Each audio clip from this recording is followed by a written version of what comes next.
un par de comentarios nomás, señora presidenta. No voy a mencionar más el tema de la altillanura. Yo creo que en lo que a mí respecta, pues, está dicho lo fundamental, pero quiero enfatizar es en una idea que creo que es donde hay que centrar el debate en Colombia, con respecto al agro. La idea de que sin protección del Estado no hay agro. Sin protección del Estado no hay agro. Bueno, hay agro próspero, digo yo, podrá haber una gente en condiciones horribles de miseria y de pobreza. Y esa protección, pienso yo, que uno la puede encontrar como en 4 grandes políticas o situaciones. La primera tiene que ver con que el país tenga todo tipo de desarrollos científicos, industriales, de infraestructura, que incluya costos de precios de sustentación, o sea, muchas maneras de proteger, digamos, o directa o indirectamente al agro, pero es el conjunto de la política macroeconómica. Lo segundo es lo que uno puede llamar de subsidios directos, que asumen muchas formas, ¿no? Entonces, en Estados Unidos, digamos, el Farm Bill ese de que se habla, 90.000 millones de dólares al año, y son cosas que son directas, plata, o en Europa los 70.000 millones de dólares. Lo tercero, que es un instrumento de protección muy utilizado, los chinos lo han utilizado con muchísimo éxito, es devaluar la moneda. ¿Sí? Entonces, a punta de devaluación, usted gana competitividad porque se abarata su posibilidad de vender en el exterior y se encarecen las importaciones si usted se protege. Y el cuarto sistema, en general, es lo que se llama como la protección en frontera. Y es que yo digo, bueno, no dejo entrar porque subo aranceles o porque definitivamente prohíbo y punto. Digamos, en Japón han sido corrientes aranceles del 200% para proteger su arroz. Uno se va a Suiza, a muchos países europeos, y son unos aranceles altísimos. En Colombia se han utilizado estas barreras en frontera. Pero lo que uno sí no puede hacer es no tener nada, que es lo que le pasa a Colombia. Sí, porque entonces Colombia, en los asuntos de tener gran infraestructura, desarrollo científico, no sé qué dice más, pues estamos bien atrás de casi todos los países. Subsidios directos son de unos montos pequeñísimos si uno los compara con Estados Unidos, por ejemplo. Devaluación de las monedas, se supone que nos íbamos a defender. Yo conozco un documento del Banco Mundial donde nos metieron la mentira de que nos íbamos a defender en la globalización, era devaluando. No contábamos con la astucia del doctor Obama, ¿cierto?, que se dedicó fue a devaluar el dólar.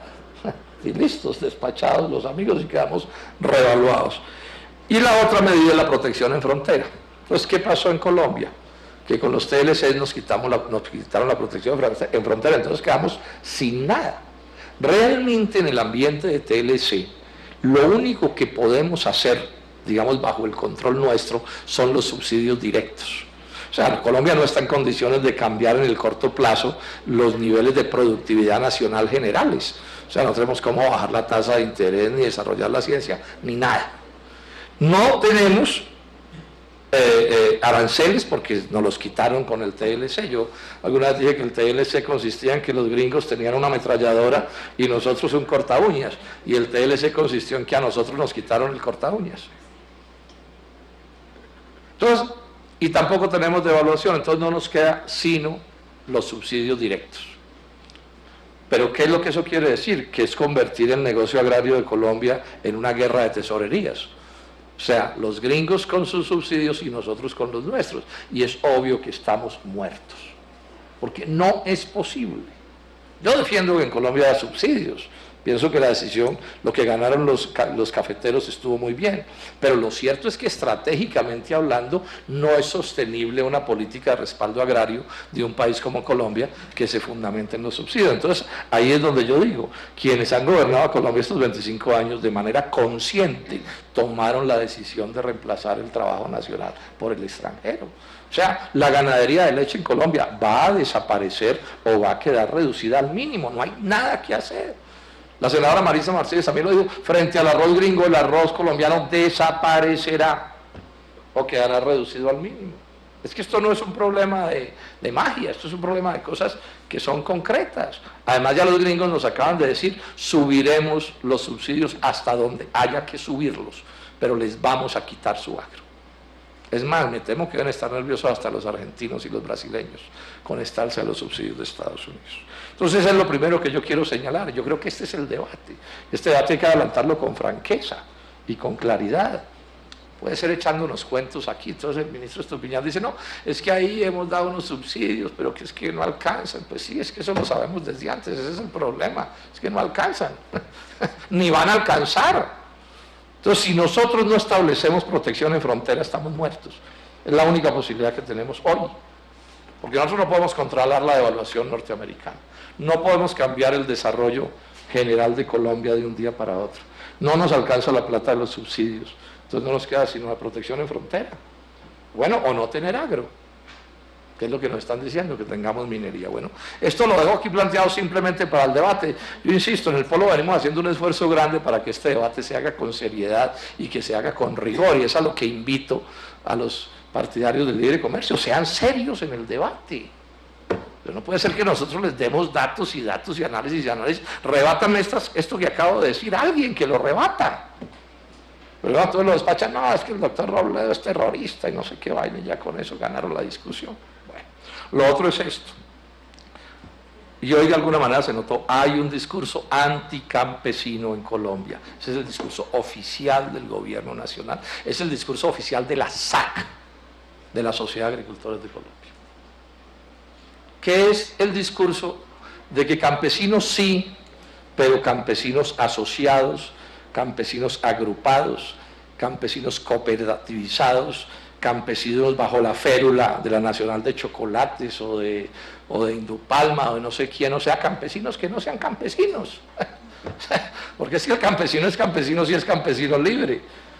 Pues digamos que ese es el avance del feudalismo al capitalismo. Y esos no les gustan, les parecen malísimos. Hay que asociarlos ¿con quién? Con algún magnate, y aquí sí que cabe el viejo chiste ese. La senadora me dice que cuando busca un rico a un pobre. ¿Sí? ¿Cómo es el cuento? A que empuje un carro, ¿sí? Para que empuje un carro, a que done sangre o a que jure en falso. ¿Sí? Y ahora habría que agregar a que se asocie con alguno en un proyecto agrario, algún campesino en un proyecto agrario. Yo no me opongo a que en determinadas circunstancias haya una asociación de pronto entre un campesino y un empresario, pero que ese sea el modelo del campesinado colombiano. Pero además es contraevidente, es que aquí podemos demostrar hasta la saciedad que los campesinos colombianos, y ahí están los estudios, pueden ser eficientes, pueden ser productivos, ahí están las cifras. No es cierto que los campesinos no puedan ser competitivos. Y ahora no me van a decir a mí que en un país donde hay 30 y pico millones de hectáreas para desarrollar el agro, entonces hay que perseguir como cucarachas a los campesinos o asociarlos pues con Cargill. Ustedes se imaginan la sociedad del toche y la guayaba madura, del pájaro y la guayaba madura, que significa coger un campesino así de grande y asociarlo con Cargill. Este es parte del debate que hay que hacer, y hay que hacerlo con toda franqueza, pero además montado sobre una falacia. Es que el discurso es que el campesino es ineficiente, no puede, no sabe, es imposible, etcétera, etcétera. Pero la economía campesina produce más del 60% de la producción de este país, abandonados como están, dejados a su suerte, arrinconados en las peores tierras. Y ya di el dato de Brasil. Pero además es esto. Yo ya dije que el problema más grave del agro colombiano es que no produce. O sea, las tierras están casi que abandonadas. Una vaca de vez en cuando, un arbolito, una cosa así. Bueno, ¿y quién tiene la tierra? ¿Los campesinos? No, la tierra está en muchas formas en muchos niveles de propiedad empresarial, pequeños y medianos, grandes, etcétera. O sea, que no es cierto. En Colombia no es cierto que el simple hecho de que la tierra sea de empresarios ya garantiza su utilización productiva. Hago esta precisión: un campesino es el que trabaja la tierra con sus manos, un empresario es el que contrata mano de obra asalariada. Bueno, el grueso de las tierras de Colombia, un porcentaje enorme, está en manos de empresarios de todos los tamaños, y las tierras están subutilizadas. Luego, producir, doctor Juan Lucas Restrepo, en Colombia es mucho más difícil que simplemente coger la tierra del campesino y volverla a una tierra del empresario. Eso es lo que nos están mostrando los hechos. O sea, es que aquí hay que tomar la verdad de los hechos y las teorías de los hechos. O sea, el tema que aquí es muchísimo más complejo. Es más, las tierras más trabajadas de Colombia son las que están en manos de los campesinos. Eso es una realidad, eso es otra cosa, porque el campesino no se puede dar el lujo de vivir de la valorización, porque se muere de hambre. O sea, para usted poder vivir, tener como negocio la valorización del suelo, tiene que tener otro ingreso que le permita que la tierra no le rente todos los meses y al final de sus días o cuando sea, se gana una plata cuando la vende. El campesino no puede darse ese lujo, el campesino tiene que producir su tierra. Con esto no estoy diciendo que no deba haber producción empresarial, no es eso lo que estoy diciendo. Y lo reitero y lo reitero y lo reitero porque me malinterpretan, sino estoy explicando el fenómeno para ver qué hacemos frente a ese fenómeno que estoy señalando. Entonces llamo la atención, el Polo quiere hacer un debate sobre esto, pero vamos a un debate serio, debate ilustrado, un debate con cifras en la mano, con datos, ¿sí? No el debate de la matonería, que como yo tengo los medios de comunicación, cojo una mentira y la repito y la repito y la repito y la repito y se vuelve verdad. Y me gané una plata, y muy vivo, ¿no? Al final del año, ay, tan vivo el señor, se ganó una plata, ¿y el país qué? Esa es la pregunta que hay que hacerse en este país, ¿qué hacemos con Colombia? Y claro, bueno, que se gane una plata a una gente que se la gane, eso tampoco es mi discusión. Estamos aquí hablando de una discusión en el modelo de economía de mercado, pero ¿cómo desarrollamos el país? Aquí decía el director de la ANI que no hay obras de infraestructura, que no hay plata. Decía el director de Copoica que no hay plata. Pero ¿cómo va a haber plata si tenemos un producto per cápita de $6.000? Y los gringos tienen un producto per cápita de 40.000 y queremos tener un país como Estados Unidos. No, o sea, una de las cosas más graves del libre comercio, me excusan que me largue un poco y concluyo, es que el libre comercio nos quita la posibilidad de producir, nos arrebata la capacidad de crear riqueza. O sea, el libre comercio nos deja nuestras mejores tierras sin producción agropecuaria. Y eso es lo peor que le puede pasar a un país. Nos deja a nuestros obreros sin fábricas, a nuestros empresarios sin fábricas. Es lo que está pasando en Colombia. ¿Y queremos vivir como en Miami? ¿O eso es lo que quieren? Pues es el desarrollo, pues no se puede. Porque cuando uno tiene $6.000 de ingreso per cápita, no puede vivir como el que tiene 30.000. Pues 2 o 4, los Luis Carlos y los Juan Manueles, puede que ellos sí, pero el país en su conjunto no puede.